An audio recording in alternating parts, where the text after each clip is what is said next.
Tak momentálne u nás začala príprava štedrej večere a tu máme naše mäsko. Je to morčacie prsia, ktoré sú takto troška marinované a ideme si ich teraz orestovať a dáme si ich piecť.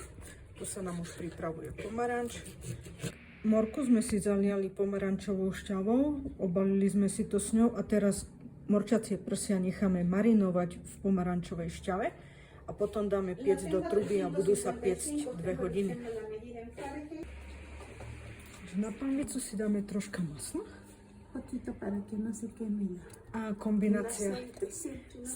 Takže kombinácia maslo a olej. Morčacie stehna sme si teraz dali na olej s maslom. Orestujeme z obidvoch strán, troška, aby nám ostali vláčne a šťavavo vnútri. Teraz už máme z jednej strany to orestované. Ako môžete vidieť, tak to chytilo takto pekne takú košku. Teraz sa to troška orestuje z druhej strany.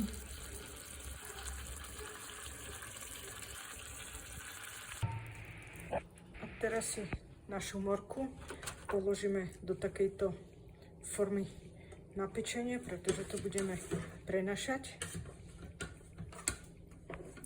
Teraz tento zbytok masti alebo výpeku si nalejeme do tejto pomarančovej šťavy, kde sa nám morka predtým marinovala.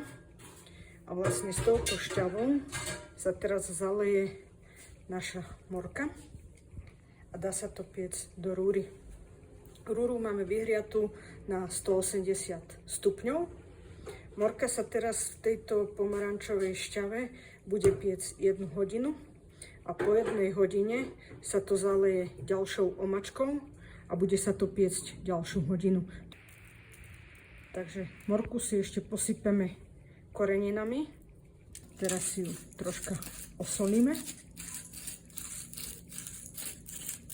No a teraz to zalejeme s tou našou pomarančovou šťavou a s výpekom, kde sme restovali morku.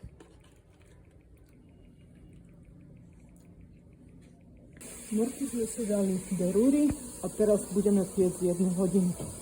Tak našu druhú omačku sme si už vyliali na morku a teraz budeme piecť ďalšiu hodinu. Ako môžete vidieť, tak to je pekne upečený a tak to vyzerá. Takže dobrú chuť.